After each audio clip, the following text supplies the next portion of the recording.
Good evening. Oh. Hey, welcome to our third episode of the fourth season of the SGI Solstice Speaker Series. We're pleased Tom Wilson has joined us this evening. We're also excited to see all of you have chose to be here. Thanks for being here. My name is Craig Perot. I'm the Executive Director of the Friends of the Royal Saskatchewan Museum. The SGI Solstice Speaker Series is a four-part series built around the natural calendar, occurring on or around the solstice and equinox. This series provides an opportunity to reflect on the emotion and changes that happen each season. Topics are current, thought-provoking, and designed to create active participation in truth and reconciliation. Before we travel further, I'll introduce a terrific friend and our host tonight, Nelson Bird. We're very fortunate to have Nelson, lecturer in Indigenous Communication Arts at First Nations University Canada, to guide tonight's program. Nelson regularly participates here in the series, including Storytellers, Our Truths and Perspectives, as well as the Fireside Chat with Lieutenant Governor Russ Morasti. Nelson was born and raised on Papikasis First Nation. He's lived in Regina for more than 35 years. He's a graduate of University of Regina, First Nation University, with a degree in journalism and Indigenous studies. He also has a certificate in Indigenous Communication Arts. Nelson's regarded as one of the province's most respected producers and journalists. For more than 15 years, he hosted Indigenous Circle by CTV. He's the first Indigenous person to hold the assignment editor position at CTV Saskatchewan. He's award-winning, including the Canadian Broadcast Association Gold Ribbon Award for his documentary, Calling Home. Nelson's passionate about covering all issues related to diversity, but has a special knowledge and interest in covering Indigenous issues. He regularly mentors and trains young and upcoming journalists. Tonight, his journalistic skill, insight, and candor will frame an intimate conversation with Tom Wilson. Let's welcome Nelson Bird to the stage.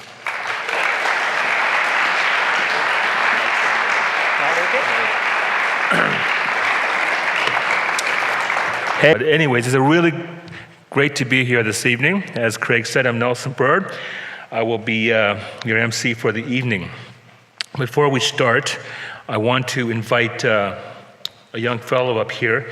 His name is Jadeb Sear, and he's going to come up and give the land acknowledgement.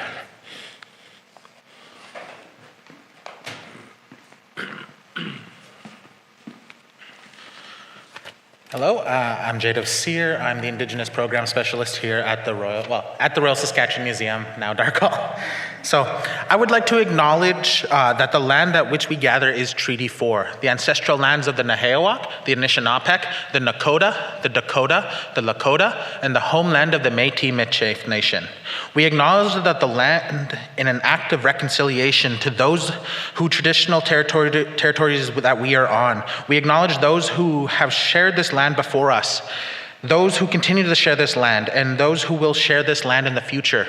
We acknowledge the harms and the mistakes of the past, and we are committed to working with Indigenous nations in the spirit of truth, reconciliation, and collaboration. Thank you.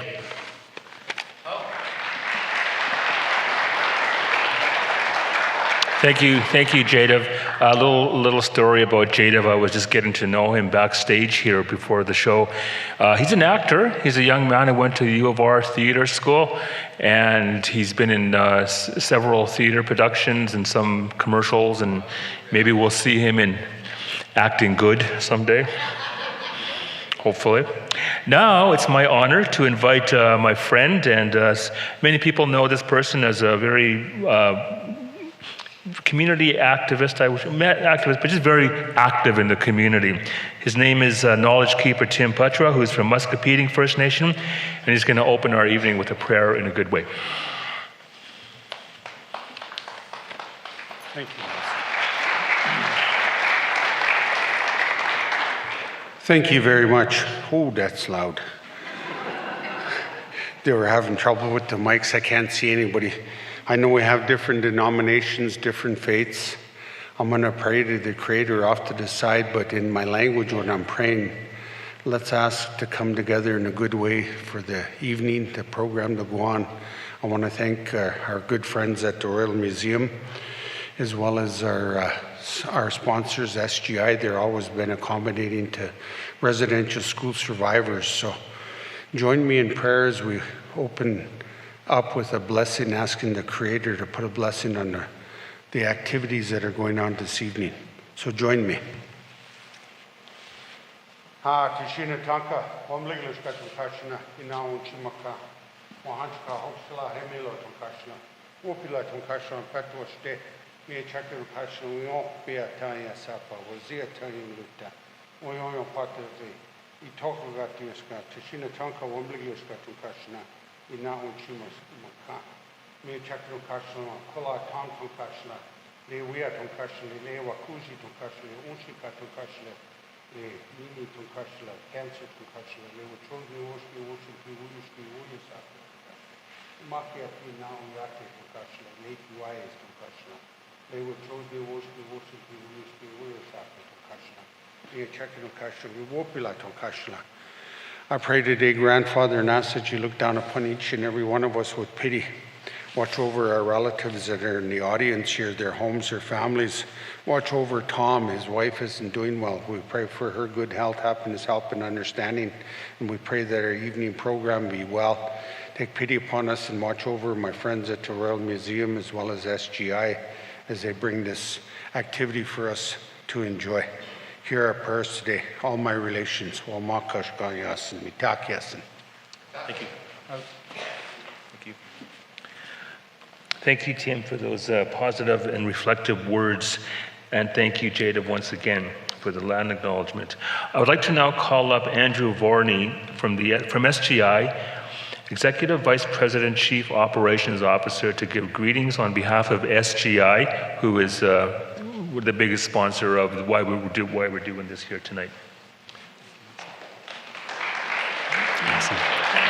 Thank you, Nelson. And I'm really glad they got this mic working, because there's one thing I can't do, and that's project my voice, so excellent.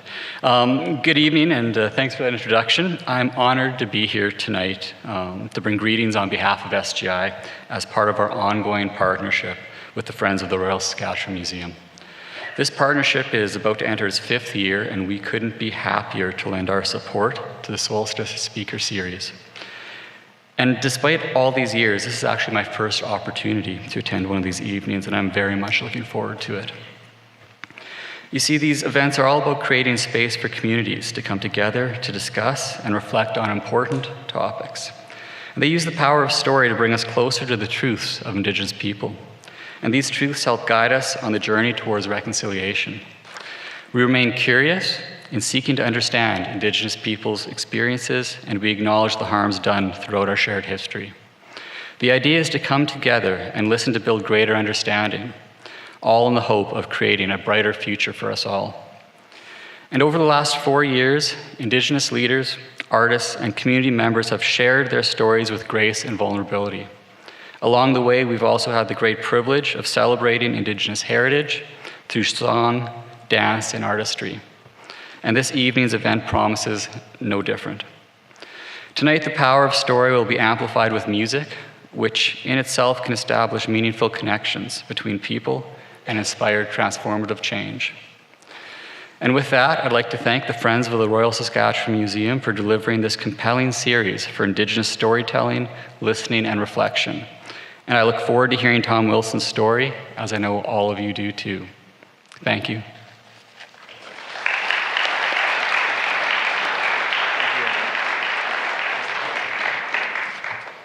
Thank you, Andrew. So I'm going to go over my notes for a second here. How about this building? We usually were in the museum, and it's a nice building too, of course. But because of renovations that were going on there, they decided to move it here. So the sound is really good. The stained glass windows. Earlier, as we arrived, we could see the beauty in the renovations that took place here, so it's nice to be here. Quickly now, here are a few housekeeping items. This might change, but actually no, it won't change, because the bathrooms are located outside the theater entrance, and they always will be. If that changes, something's up. There's tea and bannock, as you realize, in the lobby area that was supplied and prepared for by Chili for Children, with the assistance of our friends volunteers. And lastly, please remember to dispose of your trash and recycling properly. Tonight, your decision to participate in the SGI Solstice Speaker Series speaks volumes to your willingness to learn from and contribute to our community. Please raise your hand if you've ever been to one of these series before. A lot of people have. I figured a lot. I recognize you. Anyways, it's always enlightening and educational, fun, loud, wild, crazy, and tonight's going to be maybe a little bit of everything. I'm not sure, but we'll see. At this time, I would like to extend my thanks to SGI, sponsor of the Solstice Speaker Series, as well as friends of the RSM board and volunteers, and the RSM Executive Director, Bree Hanetka, and the entire RSM staff for their hard work and dedication to making this series such a success. I'd also like to recognize series creator and contributor Delphine Gall. Are you here, Delphine? Oh, right on, hey. Oh, she's in Cuba. Oh, okay. So now, to speak on behalf of the RSM, I'd like to invite RSM Executive Director Bree Hanetka to the stage. Welcome, Bree.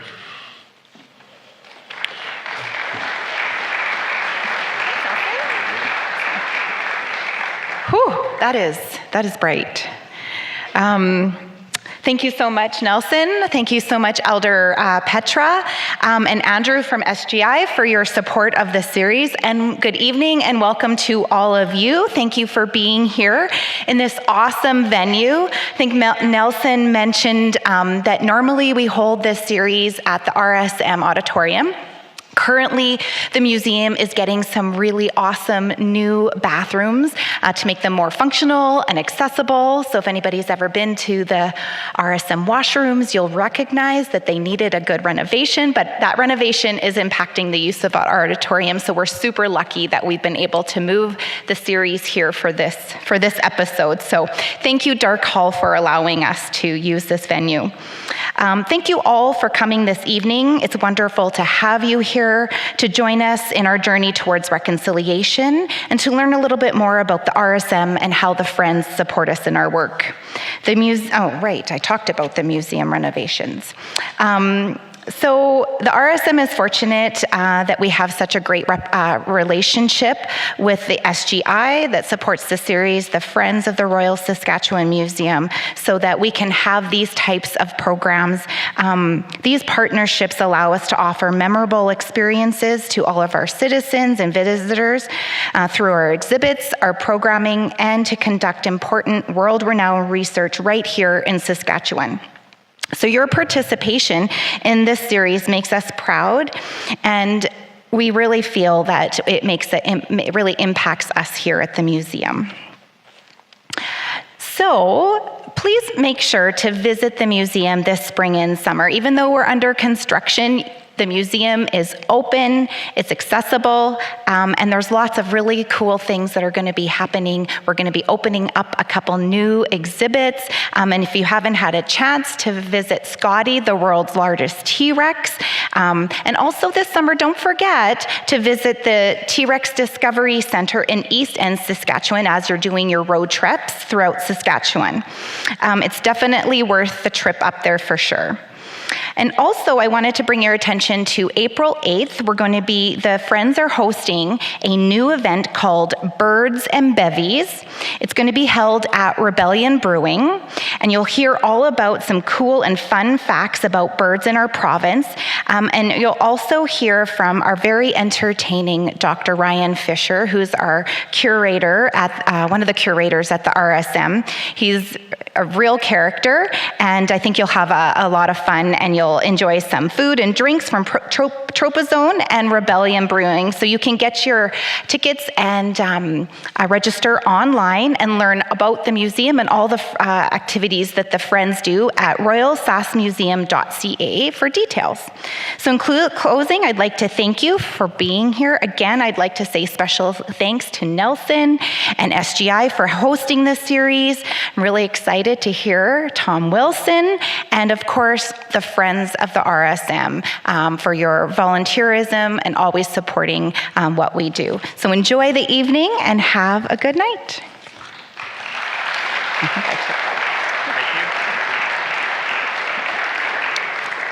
Thank you so much, Bree. From the beginning, SGI recognized and created the opportunity for the Solstice Speaker Series to grow and develop. The arts have a way of creating a common language for people to share in and experience together. Tonight, in the spirit of SGI Solstice Speaker Series, Tom Wilson will lead us using his melodies, paintings, and words, invoking ancestral wisdom while addressing pressing issues of our time through his own experience. His artistry serves as a bridge between past and present, inviting reflection and dialogue on the complexities of Indigenous identity and resilience. Wilson's memoir, Beautiful Scars, has become a national bestseller, exposing incredible truths about Wilson's biological family and Indigenous heritage. Beautiful Scars delves into his lifetime quest to find himself and ultimately uncover his true identity as a Mohawk man. Tom shares his wealth of knowledge and experience to help bridge the gap between non-Indigenous and Indigenous groups with his participation in community and celebrated achievements. Tom Wilson is a compelling and authentic storyteller. Here are just a few of Tom's accolades and associations. He's been an innovator in the music scene since the 90s as frontman of the band Junk House, joined with Colin Linden and Stephen Fearing to form the roots rock trio Blackie and the Rodeo Kings, and collaborated with members of Cowboy Junkies and Sky Diggers to form Lee Harvey Osmond. In the last quarter century, he started dedicating more time and energy to his second passion, painting, which includes painting sculptures and guitars decorated with inspired by beadwork. In 2017, Wilson published a memoir of his life to date, titled Beautiful Scars. Was chronicled as a documentary film, which in 2022, and also became a musical featuring original songs chronicling Tom's story. He was appointed as a member of the Order of Canada in June 2023 with this citation for his multifaceted contributions to the arts in Canada, notably as an iconic musician as well for his advocacy of Indigenous communities in Canada. Subsequently, Tom was 2024 honorary degree from McMaster University from his hometown of Hamilton, Ontario. Without further ado, let's welcome Tom Wilson to the stage. Hey, thanks for that.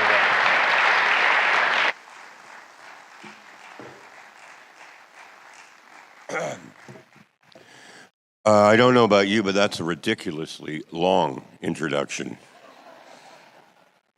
I'm embarrassed. I hope you're not.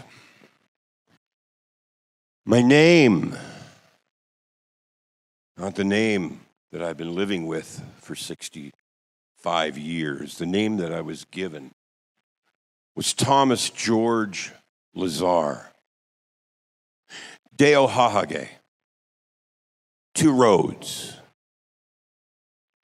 I come from a family of Mohawk chiefs, peacemakers and peacekeepers, warriors and man-eaters, lacrosse magicians, tobacco salesmen, gangsters, shaman, shit disturbers, and survivors. But instead of growing up around these heroes, I grew up on the East Mountain, Hamilton, Ontario, where a whole other tribe of madness prevailed.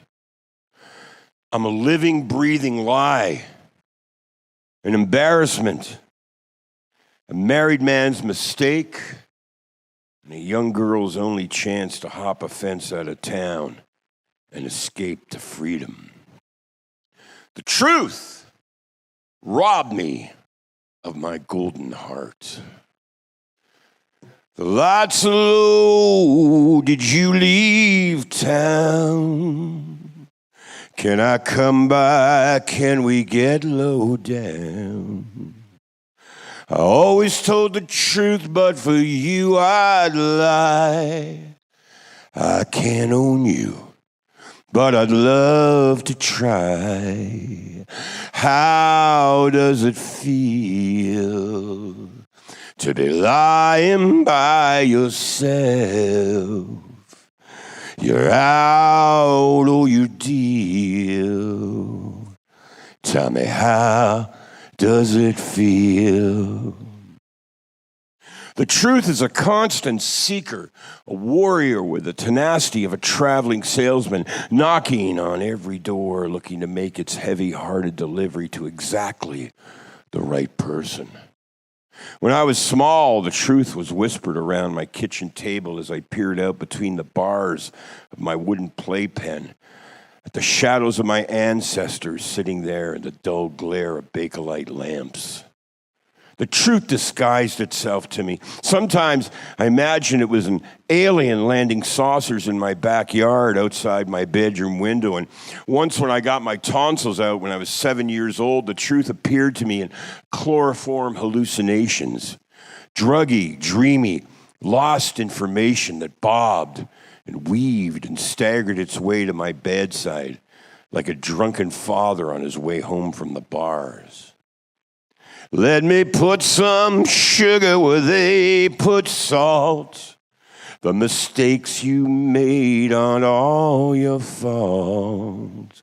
Let me seal your scars and ease your mind. Turn your deep blue heart into the loving kind. How does it feel to be lying by yourself?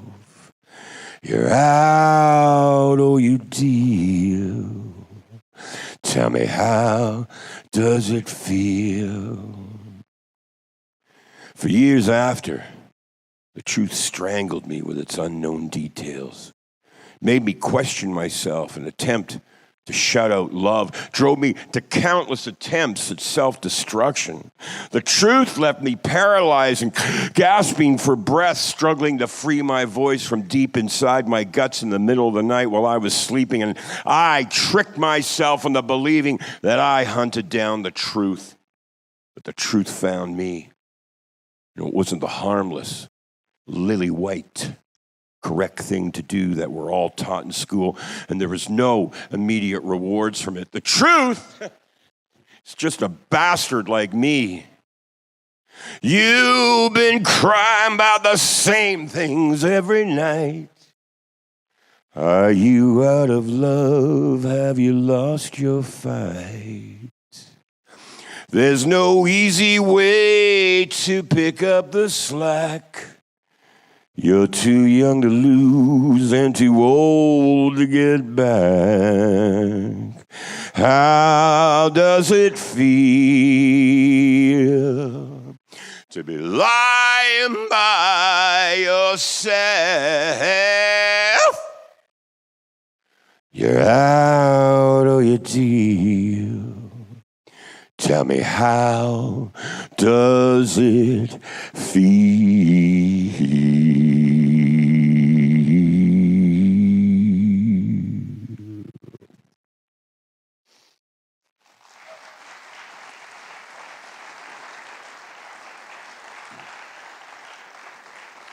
Thank you. It is truly great and an honor to be here in front of you today. I usually am playing guitar.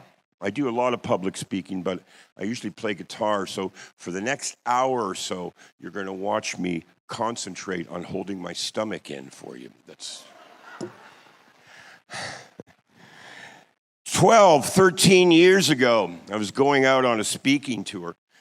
In fact, I was coming here to Regina and then going to Winnipeg. I was lecturing at a music conference that was occurring here, the Prairie Music thing, I think. I don't remember exactly.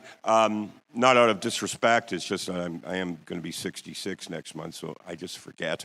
When you go out on these speaking tours, sometimes they give you a handler to babysit you, basically, make sure that you're going to get where you're supposed to go on time and get back home. And a limousine pulled up in front of my house, and I got inside the limousine, and there was a woman inside, and she was my handler. And she says, "Oh, my God, I'm so excited. This is going to be so great. I'm a big fan of yours. We're going to Regina," which for people from Hamilton is really exciting. And then she said, you know, I've been wanting to meet you because you don't know, but my grandmother used to be friends with your mother, Bunny Wilson. And I said, you know, I hear that a lot just because of the last name Wilson is so common, especially in Hamilton, Southern Ontario. I guess everywhere Wilson is well known. But I said, you know, my parents were really old. Actually, they were too old to really have a child at the time that they did. George Wilson was a tail gunner in a Lancaster bomber in the Second World War. For those of you that don't know, the Lancaster bombers and Halifax bombers, that tail gunner seat, that was a suicide seat in the Second World War. Most of the young men, boys that sat in that seat didn't make it home, but George Wilson did. He made it home with a metal plate in his head, totally blind, and with a morphine monkey on his back that subsided into an alcohol dependency. The house was very dark. There was nobody allowed in the house in Hamilton. Bunny Wilson, I can't remember her having any friends. Nobody ever came over, except for relatives that came down from Quebec. They were the only people allowed in. I explained all that to her. She goes, oh, no, my grandmother's name is Mary Brennan. She's really good friends with Bunny. And you know what? I couldn't believe it, but I remembered her grandmother's name from when I was like, you know, maybe 3, 4, 5 years old. My heart broke open because I didn't think Bunny Wilson had any friends in Hamilton. And here's this memory that comes banging at my door of Mary Brennan. I said, oh my God, I remember your grandmother. I said, I can't believe this is so wonderful. She goes, yes. In fact, my grandmother was so close with Bunny, she was there the day you were adopted. And I said, what? I didn't know. I didn't know anything about that. I suspected it my entire life. In fact, I went to Bunny Wilson. The kids on the street used to say, are those your grandparents? And how come you don't look like anybody in this neighborhood? I said to Bunny when I was 4 years old, I said, Mom, how come I don't look like you and Dad?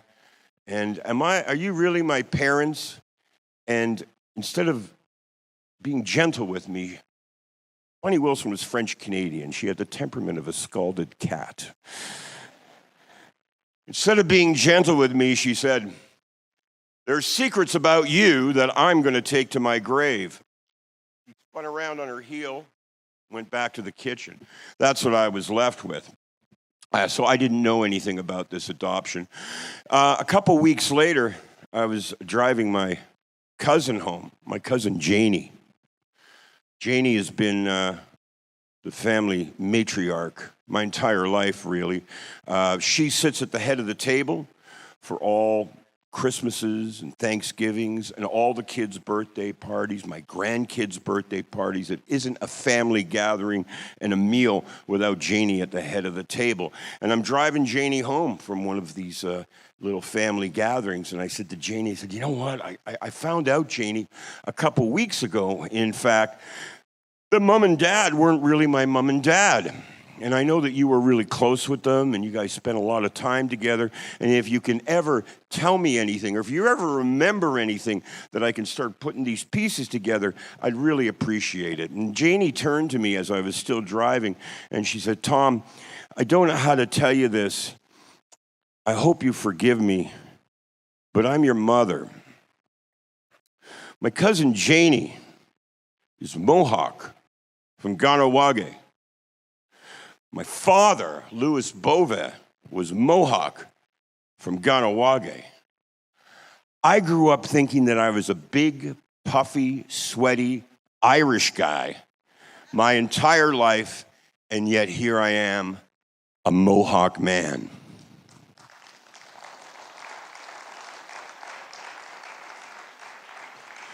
Shortly after this, I was asked to be on a radio show on CBC called Definitely Not the Opera. They want. All right. They had me come into the studios on Front Street in Toronto in that giant CBC building, and I went up in the elevator, and I'm sitting in the studio, and it's quiet, and I got a microphone in front of me, and definitely not the opera. It's a storyteller show. You're supposed to speak for half an hour, and they give you the subject on the spot that you're to speak on, and red light goes on. Suki and Lee says, "Hello, welcome to Definitely Not the Opera. My name is Suki and Lee. Our guest today is Tom Wilson. Tom, your subject for today is you meet a complete stranger and they change your life." So I told this story, this family secret, a secret from me, something that was put into a box and buried and never to be spoken about. I told this story on CBC radio to millions of, well, wait a minute, CBC, hundreds of people. And I finished the interview and I had this anxiety attack. I went out in front of the CBC and sat beside the Glenn Gould statue and put my head down and gathered myself after about 15 minutes and walked to the train station, took the train back to Hamilton. About 4 days later, I got a phone call. "Hello, is this Tom Wilson?" "Yes, it is." "This is Scott Sellers from Penguin Random House Books. I heard you on CBC the other day. Have you ever thought about writing a book?" I said, "Fuck no, that sounds like way too much work." He said, "Well, will you come in for a meeting?" I said, "Yes, I would love to. I'm a musician. I don't do anything all day. I love to come to a meeting." So I go to this meeting, and now it's about, I don't know, it's later in the year. It must be cold because I know I had a park on. I take the train in. I go back to Front Street. I'm sitting there. I go up in the elevator. Now I'm at Penguin Random House Books, and it's got all these beautiful Penguin classics lining the wall. And I walk through the glass doors, and the receptionist says, "You must be Tom Wilson. Everybody's waiting for you in the boardroom." And I thought, yes, of course, they're waiting for me in the boardroom. Lead the way. And I go down the hall and I go into this boardroom, and there's this giant boardroom table and all these people that are so finely dressed. They're wearing really nice clothes that are actually worth more than my car. And I sit down in my parka, 10 o'clock in the morning. They've given me a pyramid of donuts and a giant carafe of coffee. And I kind of settle in and start drinking the coffee, and I'm eating the donuts, and I'm talking, and now the sugar and the caffeine has taken over. My arms are flying around. I'm getting erratic. I'm in my park. I'm sweating profusely. And all of a sudden, it's 12 noon. I have talked to these people for 2 hours straight, and at 12 o'clock they say, "Well, we've never met anyone like you before. We'd like you to come and write for Penguin Random House Books." And so at this time, I would like to introduce myself as Tom Wilson, author.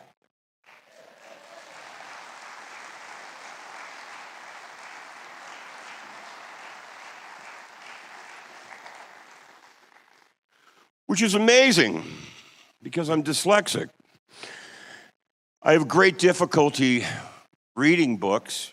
I really have to take my time with it, but somehow I managed to write one that became a bestseller, and now I'm in the middle of writing another one. In fact, I never really knew what it entailed writing a book, that you went out to literary festivals and you had to read to people all the time, which is nerve-wracking to me. I just had cataract surgery too, so reading tonight is going to be extra fun for all of us. The first time I read in public, in fact, I used to read to my kids, of course, at bedtime, and now I read to my grandsons at bedtime. And, you know, you don't have to get the words right. You can say any shit to kids, and they're just happy to hang out with you, you know. So I'm asked to go to Massey Hall. So this is the first time I read in public, was at Massey Hall for 2,800 people, inducting Neil Young into the Canadian Songwriters Hall of Fame. So I'm reading for 2,800 people about Neil Young to Neil Young. who is sitting like 7 rows back. And that was I figured if I could do that, I might be able to get away with this tonight.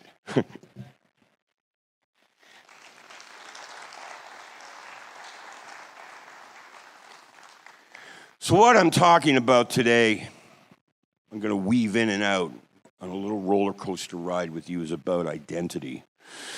It's something that most of us take for granted. But for a lot of us who are not sure about our identity, it's a lifetime struggle. Because without identity, what do we have to offer the world? What do we have to offer our loved ones if we don't know who we are? My birth was June 9th, 1959 at St. Joseph's Hospital. My mother, she was only 18 years old when she had me. She had me with an older man who was married and already had 4 kids. And so she was asked to leave home. So she went to Hamilton, Ontario. My mother once said that everything went downhill for her after she was raped when she was 15 years old, which was shocking. But it's a very sad truth. So she hopped a fence out of town, and I was born at St. Joseph's Hospital, and all she remembers really is that I was born at 8:10. The only way she knows that is before they put her out, right after I was born, she looked up at the clock and it said 8:10 a.m. I was delivered, wrapped up in a blanket. She was knocked out, and I was taken out of the room. It was an 18-year-old Mohawk girl in a Catholic hospital in 1959. She really didn't stand a chance. So for the next 3-4 days while she was recovering from a really rough delivery, she'd wander the halls down to the nursery, looking through the glass at all the babies in there, wondering which one was hers. She didn't know if I was a boy or I was a girl. And I was swept away into foster care, where I stayed for a year. My grandfather, John Lazar, decided to come down and get me from Ganawage. He's a Mohawk guy. He just gets things done. So he just drove down, and he went and knocked on the door of the foster home, and he wanted the baby. And that's when Bunny and George Wilson decided that they would take me. I don't know what he was thinking, if he was just going to, put me on the dashboard of his car and drive me back to Quebec. But that's how the beginning of my life started to come together. Not Irish, Mohawk. I tour a lot. People started hearing this story. Even before the book came out, people would say to me, "So Tom, how's it feel to be an Indian?" I said, "Well, you really don't look Mohawk. You don't look like you're Indigenous." I guess they call it white passing. I don't know. But I do know that I come from 6 generations of iron workers. Those guys that, built North America into the sky. Famous men in Ganawage. I get nervous getting on a stepladder to change a light bulb. And yet I come from these great men. When I walked into my sister's house in Ganawage for the first time, she had a statue of, that famous photo that they have of all those guys eating their lunch, building Rockefeller Center? Everybody knows that photograph, and she had a statue. I said, "Oh, Lynn, that's really cool. You got a statue of that. That looks really great." She goes, Yeah. See the 4th guy in? That's my great-grandfather. Most people in Ganawage have a relative. Out of all those guys, they have a relative or a next-door neighbor or somebody that they knew at one time. So, Tom, how does it feel to be Mohawk? On 9/11, I was sitting at home like the rest of us watching New York City. My great uncle, Walter, he was one of the guys that helped build the World Trade Center. He was also one of the guys that hoisted the antenna up on top of the World Trade Center. In the family, the Bova family, my father's family, whenever they drove into New York, that was always known as Uncle Walter's antenna. On 9/11, he sat in front of his TV watching those buildings come down and all those people dying and watching his antenna crumble to the ground, and he was crying. At the same time, my brother Kyle, who was also in New York doing iron work, left the job. A bunch of other Mohawk guys from Ganawagi, and they went to Ground Zero. And they volunteered to step into that hell on earth and start deconstructing the debris. They knew how to build these monsters. They should know how to take them apart. And as he was down there in Ground Zero, helping get this metal, twisted metal and glass and fire out of the way, he looked at something. He saw something out there. He couldn't figure out what it was. Thought it was like a spaceship. And as he took a minute to consider it, he realized he was looking at Uncle Walter's antenna. When he got a break, he went back to Ganawagi. He cleansed himself with tobacco water because he knew that he was carrying the souls of all those people that died there. So, Tom, how's it feel to be an Indian? During the Oka crisis, again, I was sitting at home in Hamilton, listening to it on the radio and watching Knowlton Nash talk about it on the CBC News and reading about it in the Globe and Mail. My blood was boiling and I didn't know why. At the same time, I was sitting there in Hamilton. My brothers, Christopher and Kyle, were sitting at their kitchen tables, making up wills, going out to fight a war that they didn't think they were going to come home from. A war. Do you realize the Canadian government sent more troops to Ganawagi, to Oka, than they did to Desert Storm? It's a fascinating fact. So these guys thought they were goners. So, Tom, how does it feel to be an Indian? For my brothers, am I one of them? I come from 2 worlds, 3, if you count my dreams. I was never sure about the one I was born into, pacified in slumber and longing for the one that I didn't know. I always knew that something was off, and so it goes that I ended up not in the wrong world, just another one. A different one from my brothers. A different one from the one they lived in. But I regularly dreamed about it, about them. I tried to feel them. I knew they are out there in a place that I could only get to in my dreams. Dreams that came in filled with chloroform and gasoline through the darkness, and dreams that took bites out of me while I lay there motionless and unable to defend myself. I was in solitary confinement and missing the womb. I needed a blanket that smelt like my mother just so I could calm my longing. I was, after all, a hit-and-run birth. My mother wasn't given a choice.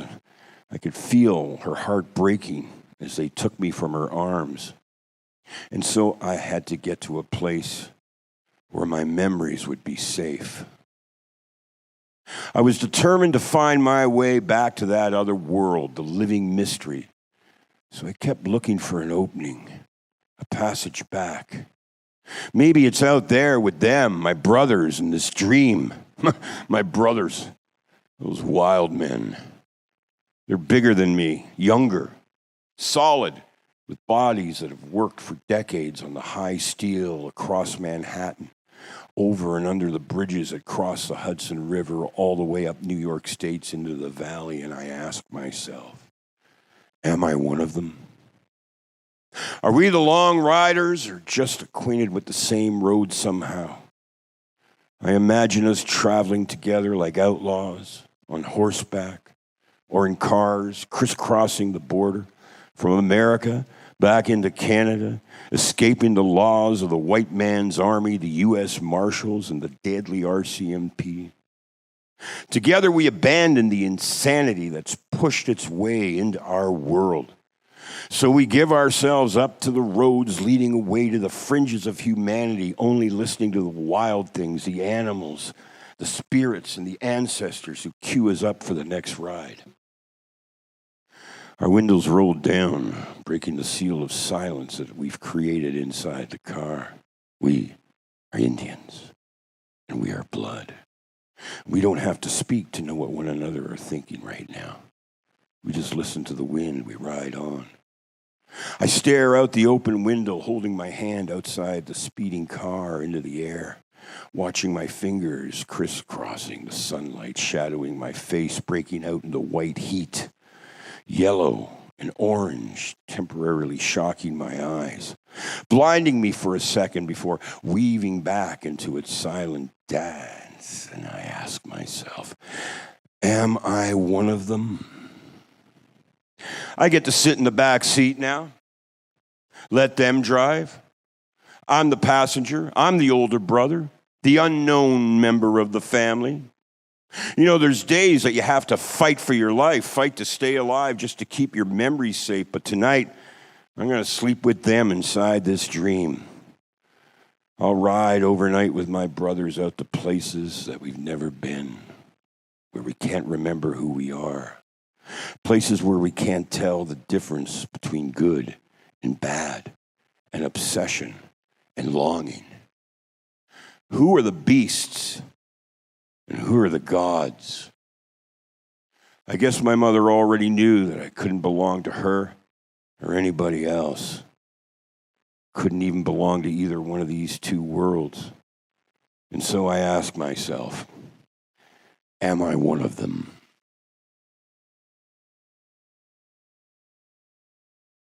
Janie's 80th birthday, we all gathered. Sorry about that. Something odd happened in the dressing room. I'm going to break this for a second. My mother died on November 27th at 6 a.m. And on the same day, my wife got diagnosed with breast cancer. So we've been on quite a journey. I'm writing the second book has changed direction for me. I'm writing about my mother. I'm writing about Janie. I'm writing about just how hard it was to become mother and son, even though we were blood, even though I came from her.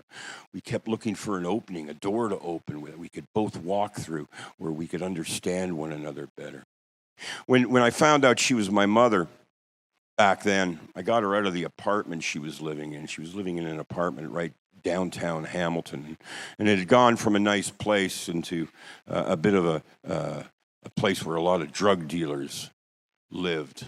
And the condition of the apartment started to fall apart. So I bought her a condo in a nicer neighborhood not far from me so she and her sister could live. And I started taking care of her. I started getting her groceries, buying her groceries, driving her taking care of things for her, trying to be a son. All those mechanical things, all those world day-to-day things that we do.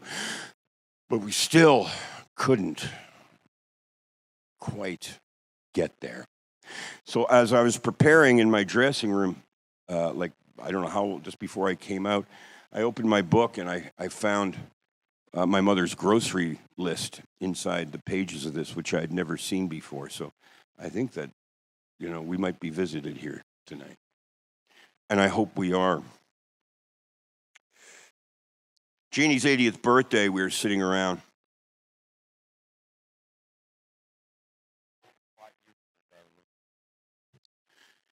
Having a celebration, and Janie told us there's a lot of things that we learned in the last couple of years about my mother, about Janie, that we didn't know, like the fact that she was raped when she was 15 and everything went downhill.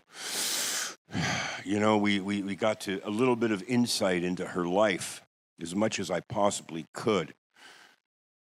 And another one of the things that we found out was that she was in day residential school, which we had no idea about. She also was very sick as a child and stayed with her grandmother, and the RCMP came and they wanted to take her away. And her grandmother, which would be my great-great-great-grandmother, I guess, she told him to piss off and that you weren't getting one Mohawk child to your residential school. She fought them off. But Janie had to go to day residential school where every day, all the Mohawk children of Ganawage had to stand up. And the teacher would say, take a good look around the room. Look at one another. You're looking at the last Indians that this world is ever going to know. She was 6 years old. She was told that every day. And we're influenced by our teachers. And she believed it. At 80 years old, she believed that she was one of the last Indians on the planet.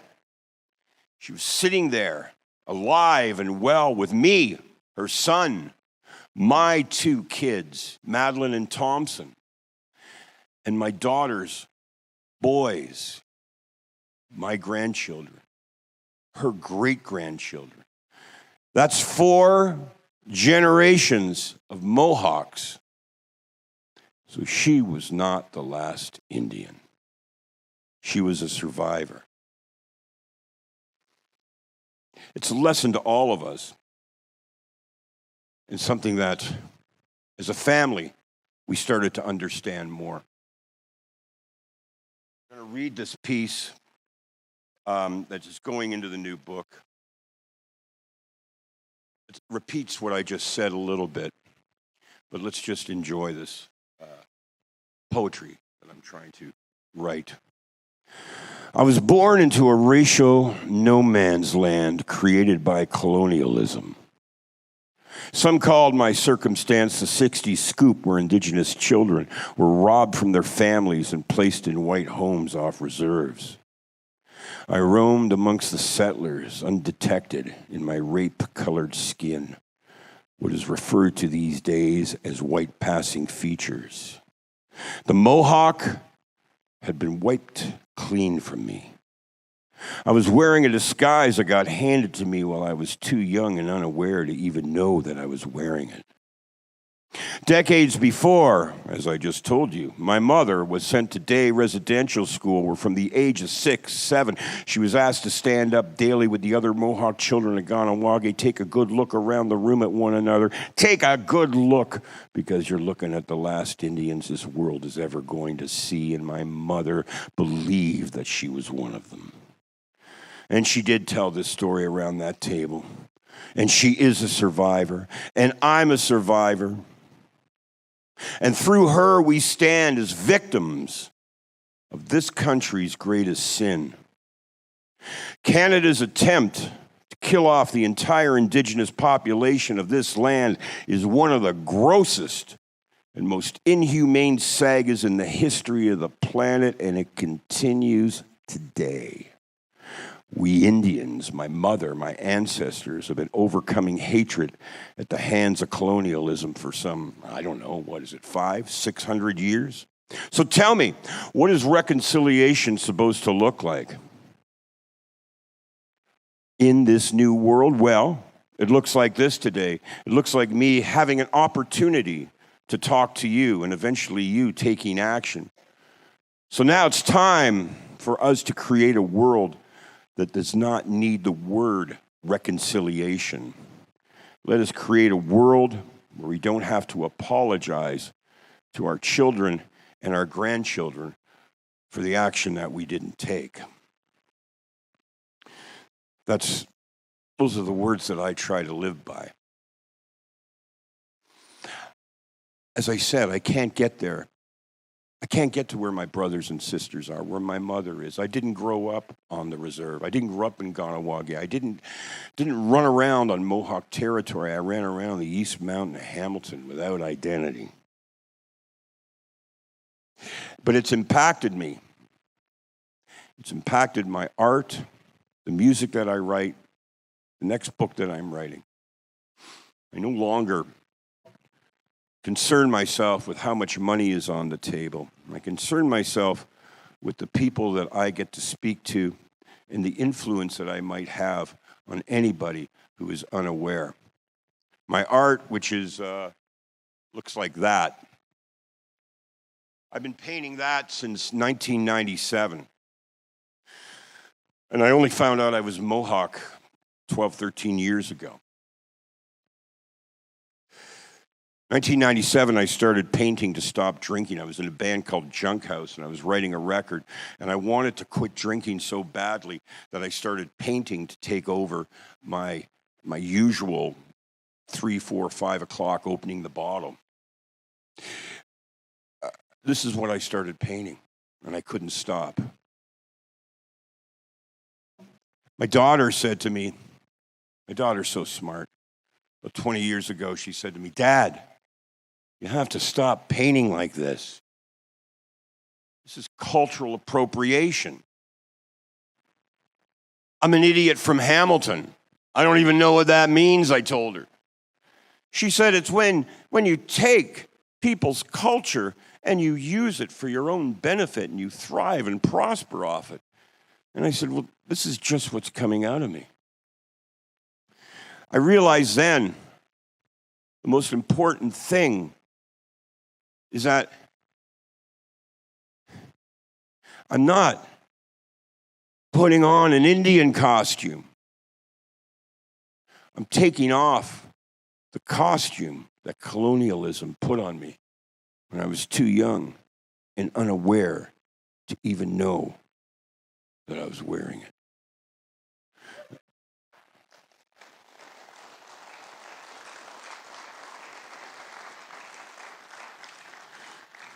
So now I move through my art.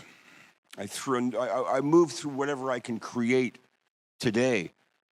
I want to be able to create things that weren't there yesterday. So I keep painting. And every time people come out to my art exhibits, they get to feel the colors and the shapes and the power of the Indigenous world. The job we have is not to punch people in the face, but to usher them into understanding. It's my belief. It's a tough job, and you got to be really patient to do it because you're constantly saying the same things over and over and over again. So I create art. I create paintings. This painting, not that one, but another one they were showing with the two nuns, that just went up in the McMichael collection for Canadian art. And it sits on a wall with the group of 7 and more. So if anything, if I can influence you in any way, create. Everybody in this room is a creator. Everybody has the capability of making something that wasn't there yesterday, and you have to be able to do it freely. So it's so good for you to be able to do that. I didn't expect anything to come except that I just need to keep creating, and I just need to keep writing. So the next book is called Blood Memory. It's going to be about my mother, mostly. Write the book, make the music, create art daily. I even wrote a play called Beautiful Scars. I wrote it to give my mother a voice and to tell this story on the stage, and it's going to be touring Canada. That's great, because it keeps me alive. I'm an old man. I don't have a pension, right? So I gotta keep the lights on back home. But that play, hopefully, will get to people and will give them some kind of understanding about the 60s scoop, give them some kind of understanding about the effect of residential schools on people in a different way. And that's what I want to do. In that play, I got to write a little speech about that is labeled The Dead Indian. And it was inspired by the guy who directed a film about this book, Beautiful Scars, Shane Belcourt, Métis from out here in Saskatchewan. And his sister, by the way, is Christy Belcourt, who is one of the most incredibly wonderful, well-known Indigenous artists all around the world. And we were talking about it because, I mean, you know, I was kind of like the guy, during making this film, I was like the guy in the guidance counselor office, you know? It's like, what am I going to do? I don't feel like a Mohawk. And he's the guy that said to me, you're not putting on an Indian costume, Tom. You're taking off the costume that colonialism put on you. And it rang the bell. So to all the dead Indians who stitched the decades together with a tapestry of horrors, their spirit filling generations of noble warriors who've been stamped into coins, colored in cartoons, mocked by fools, propped up behind glass, shoved into museums, extinct with the Zanzibar leopard and the Falkland wolf. Just another once beautiful creature stuffed and fucked into place for the amusement of morons. But we're not extinct. We're alive and we're vibrant and we stand in places of prominence and honor. Your blood will not be ignored. My blood will not be ignored. So let's create. That's my little message.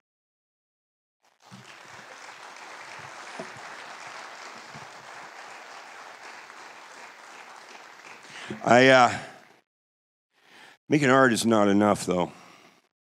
So I had to take some kind of action. I had to do something. I had to do things that were going to make a difference. So with my daughter and my son, we started the first Indigenous scholarship at McMaster University for any Indigenous child that wants to continue their education in Ontario, become a doctor, a lawyer, or engineer, because every Indigenous child that furthers their education and takes those places in this society is a win against colonialism.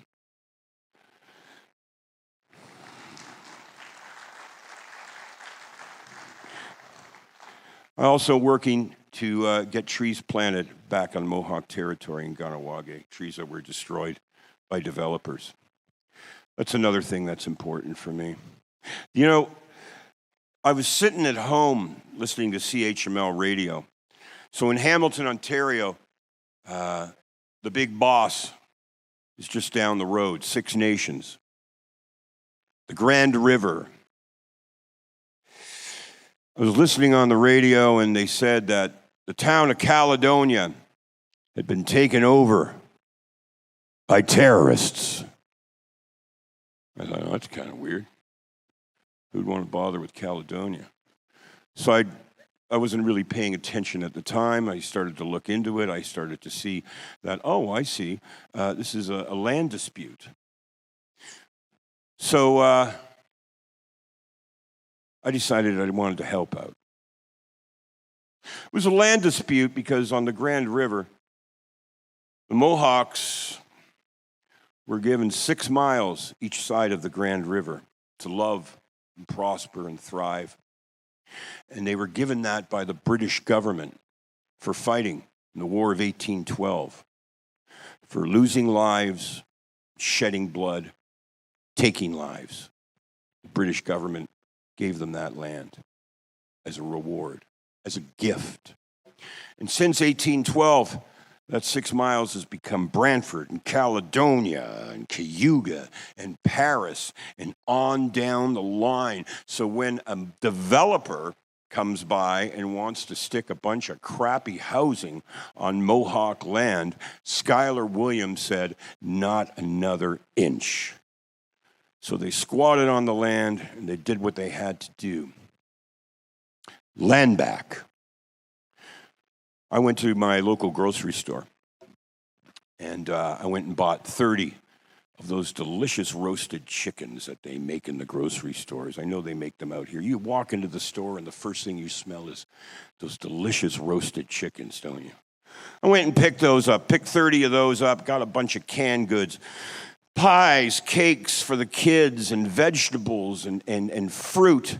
milk and orange juice, all the things that were needed out there. And I loaded up my truck and I drove out to 1492 Landback Lane. And I went through a back way so the cops wouldn't get me. And I got there and I got to see what was going on. I unloaded my trucks and I saw the terrorists that were taking over the town. And the terrorists were cooking food on open fires. The terrorists were having ceremonies. The terrorists were a bunch of children playing lacrosse in a field. I played them some music. I became one of them. I already am one of them. And then I got in my truck and drove back to Hamilton. And I was sitting pretty, and I was thinking about them. And then about 3 days later, I got a knock on the door, and I opened the door. It was a couple of OPP officers. The only thing that came to me was this line that Newman used in the Seinfeld show years ago that I always wanted to use. Remember that character Newman? I leaned against the door frame and I looked at the two cops and I said, "What took you so long?" They didn't think it was so funny. So they took me away and fingerprinted me and, took some pictures of me. And for whatever name, little minor celebrity I have in this country, it was announced on the news, and made the news, made the Globe and Mail, made the CBC, all the local news that I'd been arrested as a land defender. And if I did nothing, for that movement, it was at least to get other people to hear about it, to keep spreading the word and a little bit of knowledge of what was going on there. Of course, my sister, Lynn, turned on the radio in Ganawage, just outside Montreal. She turned on the CBC and heard that I was arrested and immediately got on the phone. And she said, "So you really are one of us."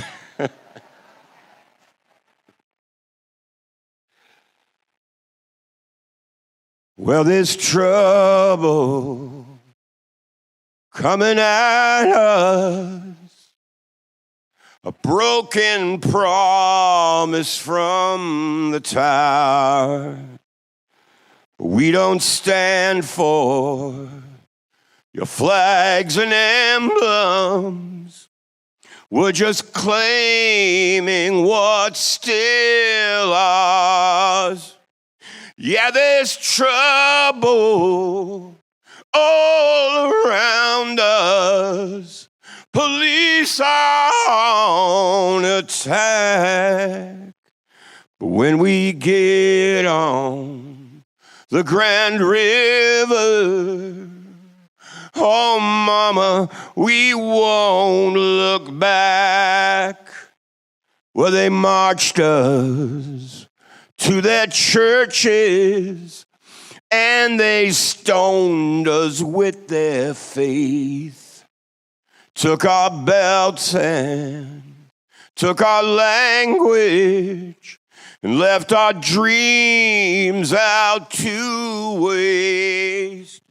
Yeah, there's trouble all around us. Police are on attack. When we get on the Grand River, oh, mama, we won't look back. Holy Land, just give it all back. Now sit down, sinner, you've got no claim. We will always rise above your laws in our mother's loving name. Yeah, there's trouble all around us. Police are on attack. But when we get on the Grand River, oh, mama, we won't look back. Yeah, there's trouble all around us. Police are on attack. When we get on the Grand River, oh, mama, we won't look back. Yeah, when we get on the Grand River, oh, mama, we won't look back.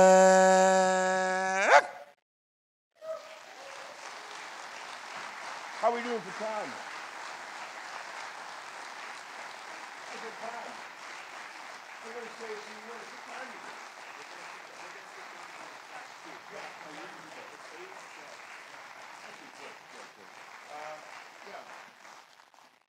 I think I've been talking a long time.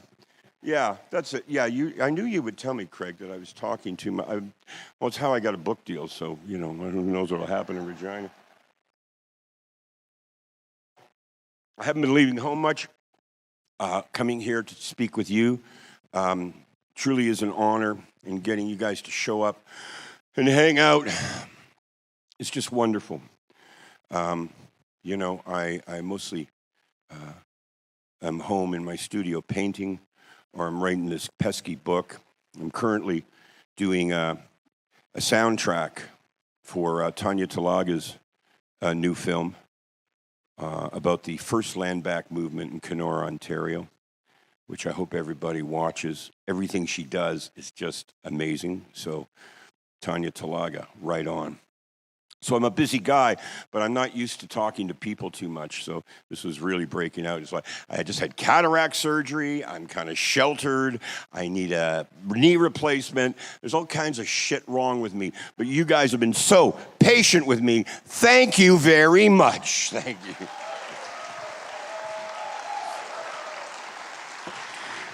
And if I have anything to say to you more, it's that we have an opportunity to make this a better world. We can't rely on governments, corporations. We can't rely on churches to do the work for us. We have inside us, in our hearts, all the love it takes to make a difference. If we woke up every day, walked out our front door, and showed patience and gratitude and love to everybody we meet, we're going to make this a better world for our children, our grandchildren, for 7 generations down the line. I know that's what you want, Regina. I know it's what I want. Regina, you've got all the love in your heart to do it. Please, go out and get them. That's it. All right, come on out. Thank you. Is that okay? Oh, okay.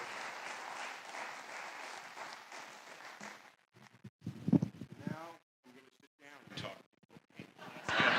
Let's switch those. Okay. And now. Are we? Okay, so hey, Tom, thank you so much for that inspiring, enlightening, entertaining, thought-provoking words you had today. As I'm sitting there, we have such a variety of people in this audience tonight. We have like older, non-Indigenous people. We have some young students from the University of Regina, First Nations University. It's where I teach. It's where I teach journalism and communications now. So today in our class, we actually talked about identity. We talked about what it means to be Indigenous. And in our conversation, I know a couple of my students are here tonight, we talked about appropriation a little bit, and you touched on it also, and how I met a man from France, French speaking, didn't speak any English. He was dancing traditional POW at an event down in the States. So I asked my class, what do you think about this? Is this appropriation? He adopts it, respect, culture, where's the regalia? But he's not Indigenous. It's a way of thinking. It's a way of who we are. It's who we are. Basically, not even much more to say than that. But in your history, finding out that you're Indigenous much later in life, did you feel that inside of you? Did you already have an inclination that you may be Indigenous? I did, but the greatest, the job of colonialism is really to take my identity away, and they did a really good job doing that. Just going back, you said a lot of things there. Yeah, I did. And I'm As I ADHD, do. so I would fail your class for sure. No, you wouldn't. I'm Mohawk. I don't wear regalia. I don't put on a show. It's not, it's always, it seems to be about the show. It's why you can buy an Indian costume at party time during Halloween. I wrote that piece I wrote about being the dead Indian, No, it's not about wearing the regalia. It's about the blood that's running through you and how you're going to take that and respect everybody around you. And as I said, my final note was make this a better planet. I listen to land acknowledgements everywhere I go. I have a land acknowledgement, by the way. It goes like this. Give it back. And more productively, if you can't give it back, at least take it out of the hands of the corporations and the banks and the greed that are trying to kill the land, and maybe allow the true custodians of North America who have been here maybe about 20,000 years, maybe let the Indigenous world take care of that. We can really make this a better world. Have you ever had any pushback from people in the communities, whether it's First Nations or non-Indigenous people, just from your message? You have a very strong, powerful message, and it's one that I think most of us can identify with, regardless of our backgrounds and our history. But is anybody ever pushed back and says, no, you're wrong, or I don't agree with you? And, but we're free to agree and disagree in this world as it's who we are. Ourselves up in two fancy powder blue chairs on stage, that's part of it. There's different levels of pushback. The main ingredient to what I do is that I only tell my story. I don't tell your story. I don't try to tell my son-in-law, who's Ojibwe. I don't try to tell his story. I'm on a massive learning curve at 65, and if I get 20 more years on this planet, you might see me in some regalia, okay? You might see me feeling like I can take on that role, and I can be wearing that with pride without question. The only other pushback is from the pretendian world, which is, fairly vicious. But I confronted them face to face, or Twitter to Twitter, or whatever it was.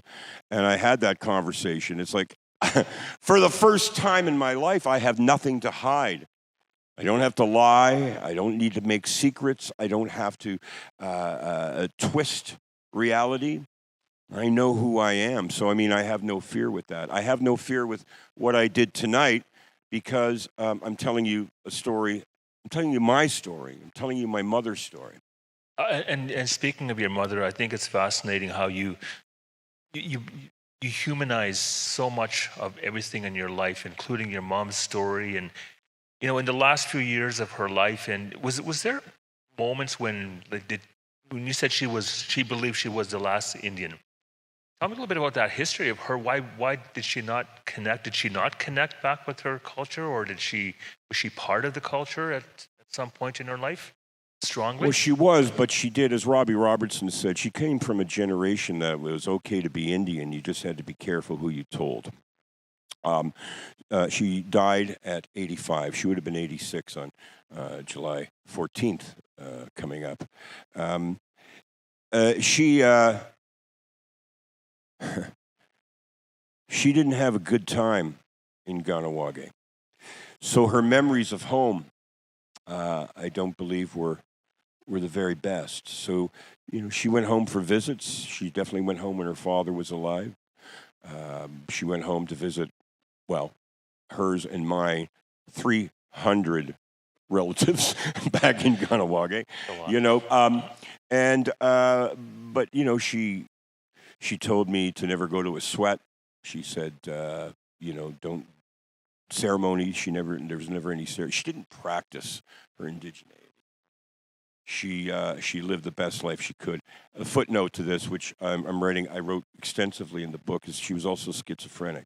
So there were several challenges that she had. There were several reasons why I started taking care of her and paying and taking care and making sure that she didn't have to worry about anything. That's great. Good for you for helping her out so much. And it was almost like it was meant to be. It was a destiny. It was fate. It was supposed to be the story of her telling you that she's your mom.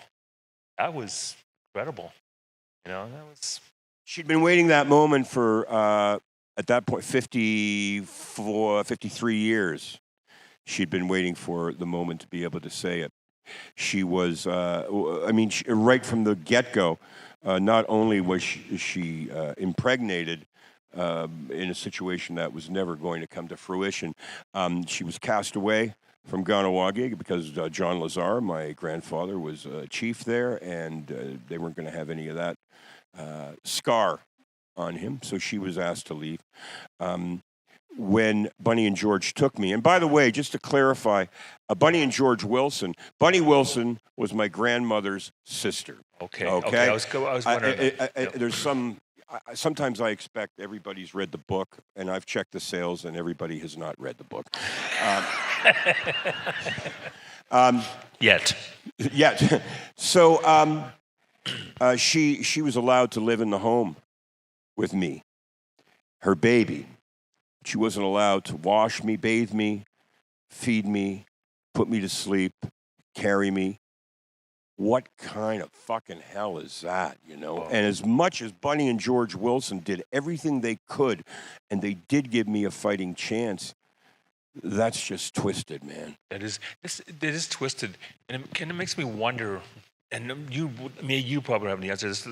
Bunny and Wilson, or Bunny and George. Yeah. Why do you think they stepped in? What was it that took them? It took them a year, you said, almost before they went and picked you up. Well, it was my grandfather. It was him. Kind of was. So why the year's wait? What do you think it was that made him decide all of a sudden? They didn't have to. Well, they made the rules. They didn't have to. They didn't want me. They saw what happened to my mother in Ganawage. They didn't want me growing up there. They were protecting me from myself. Still twisted, it's all wrong. It's all wrong. And I was infuriated with Bunny and George Wilson for years. And then I sat down to write this book with a black heart. And as I started to write about them, all that blackness started to disappear. All the sludge at the bottom of my lake started to dissolve. And I started to remember what it was like. You know that feeling with your mother or your father when you're 3-4 years old and you realize there's actually a thing called death and that they're going to pass away and you get so terrified. I had that feeling. About them. And so although I'm able to document some of the horrors, I don't have that hate in me anymore. One of the just before the show, where I was out in the lobby talking to some friends, and just at a show of hands, not that I can see everybody here, how many people are affected by what we call the '60s scoop in some way? There's a lot of us out there. And it's not just the 60s either. They call it the 60s, but we know what happened in the 70s. We know what happened in the 40s and the 50s. And you provide hope to all of us who may have that loss, that many people, young people here too especially, a lot of people are finding their culture, their roots, their history, their stories. Some may never. Some choose not to. Some choose not to find their actual identity. They're just okay with the things they are. But I think what you did this evening and you do in your life is you give that hope through it all, the roller coasters and everything else, what would you say to the audience and people who this is being recorded regarding hope, inspiration, and going forward? Exactly what is the question? So, yeah, I guess I was all over the place with that one. Sorry, but it's basically about being the 60 Scoop survivor and finding hope and your story and your true self and identity, and still working on it, obviously. Still working on it, and the whole 60 Scoop thing is not something that I embrace totally. Okay, I did not consider myself a 60 Scoop child. It wasn't until you just look for little moments in your life where it's almost like, a good firm boot in the ass sending you in the right direction. I was doing what they called a literary cruise on a ferry that went from the mainland to Manitoulin Island. And I was told it was a literary cruise, right? So I go down, I show up for the literary cruise. This is going to be a story, by the way. I show up for the literary cruise, and people come down to help my piano player with his equipment and things like that. And I say, I'm kind of pessimistic about it. I said, well, how did this literary cruise sell? Oh, it's sold out, Mr. Wilson. And I thought, again, well, sold out. They said, and the captain would like to have breakfast with you. And I thought, of course the captain wants to have breakfast with me. I'll go have breakfast with the captain. Captain, here I come. And I'm eating breakfast, and they come and interrupt breakfast to say, it's time for you to perform. And I go down into what looks like a Taco Bell kind of cafeteria with all these rows, benches of people eating breakfast, right? And I say, I go up on stage, I figure, okay, I'm doing this anyways. I don't know what this is. And I start with my opening. My real name is Thomas George Lazar, Deo Hahage. And I look out into the room, and these people in these booths all go,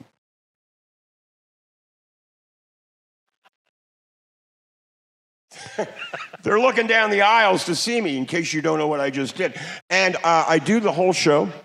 And there's these three pretty big Ojibwe guys watching me. Now, at that point, I'd been doing a lot of speaking, a lot of literary festivals for white folks, right, for non-Indigenous audiences. And I saw these three Ojibwe guys, and I thought, oh, man, it was a little more challenging. I felt like an imposter again. And at the end of it, I'm signing books. And somehow, all these people eating breakfast, everybody buys books. I'm selling 100 books that day. At the very end of the line, these three big Ojibwe guys. And I'm an older guy. I haven't scrapped in decades. And I think, oh, shit, this is really going to hurt. And the one guy comes forward, and he sticks his finger in my chest, and he says, you. I said, yeah. He said, you're just like me. 60 Scoop. And it was like, I guess that might be what I am. That might be what I am, And it takes those moments to happen. I mean, I haven't got my status card yet. It's been 6 years waiting for my status, actually longer, I have to say, because after the first book came out, I did an Indigenous literary festival. And our friend Tanya Talaga was there. And I said, yeah, I know. I said, but I haven't got my status card. She goes, and she put her finger in my chest, which seems to be the Indigenous way to get a point across. She goes, you know who you are. Why do you need the Canadian government to tell you who you are? And it was like, okay, another enlightening moment.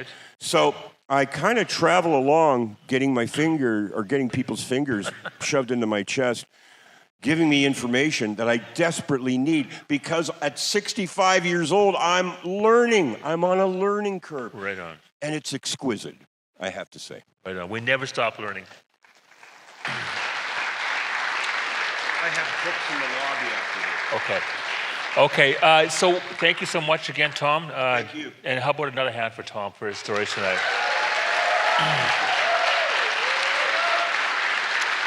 So at this moment, I want to thank Tom, of course, and